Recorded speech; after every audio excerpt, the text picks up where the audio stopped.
देखिए, जहाँ तक सीरिया में हो रहे डेवलपमेंट्स का भारत के ऊपर असर की बात है, तो ये जानना चाहिए कि पूरे ही वेस्ट एशिया में यदि कोई इंस्टेबिलिटी या इनसिक्योरिटी होती है, तो उसका भारत पर ज़रूर किसी न किसी तरह से डायरेक्ट इनडायरेक्ट असर हो सकता है। सबसे बड़ी बात यह है कि जो वहाँ पर नई रजीम बनेगी, क्या वो इस्लामिक कितनी होगी, फंडामेंटलिस्ट होगी, टेररिस्ट एक्सट्रीमिस्ट ग्रुप्स होंगे, या वहाँ पर सिविल वॉर चलता रहेगा, या किस तरह से पावर शेयरिंग करेंगे, उसका बड़ा असर पड़ सकता है। लेकिन डायरेक्ट अभी इस बात का हम पर इतना असर नहीं पड़ेगा, लेकिन इक्वेशन जो है वहाँ पर स्ट्रेटजिक इक्वेशंस जो हैं आपस की काफ़ी चेंज होने वाली हैं। दूसरी चीज़ यह है कि चूँकि सीरिया एक बहुत बड़ा ऑयल प्रोड्यूसर भी नहीं है, तो वहाँ पर अगर खाली लोकलाइज्ड वे में देखें तो उसका इतना बड़ा असर जो है ऑयल की कीमतों पर भी शायद नहीं पड़ेगा। और इसलिए भारत को दूसरी चीज़ यह है कि आज की डेट में भारत लगभग 40% अपना ऑयल जो है वो रूस से ख़रीदता है,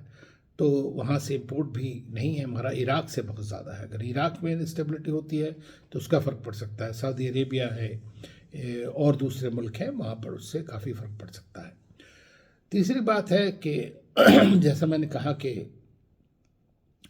कुछ ना कुछ जो वहाँ पर समस्याएं हैं और जो बड़े मेजर एक्टर हैं, जैसे सीरिया में जो रजीम थी प्रेसिडेंट साथ की, वो बची रही सिर्फ प्रेसिडेंट पुतिन या रशिया के सपोर्ट से या ईरान के सपोर्ट से। और आज की डेट में चूँकि रशिया यूक्रेन वॉर में फंसा हुआ है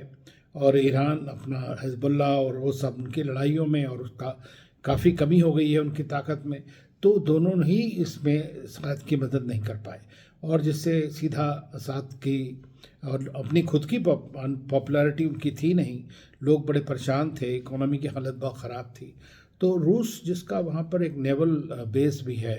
मेडिटेरेनियन के लिए, उनका एयर बेस है वहाँ पर, तो उनका एक बड़ा एक मिडल ईस्ट में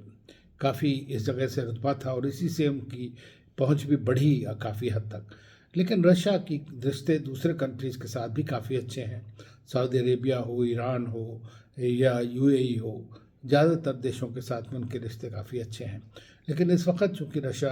का यूक्रेन वॉर उसके ऊपर सबसे बड़ी हावी पड़ रहा है, तो थोड़ा बहुत असर इस बात का ज़रूर होगा। लेकिन ईरान पर सबसे ज़्यादा होगा, क्योंकि वहाँ पर उनका स्ट्रेटजिक कम्युनिकेशन जो है, चाहे वो इराक़ के साथ, लेबनान के साथ, और सीरिया एक बड़ा उनका एक्सेस ऑफ रेसिस्टेंस का वो था, उसका असर होगा।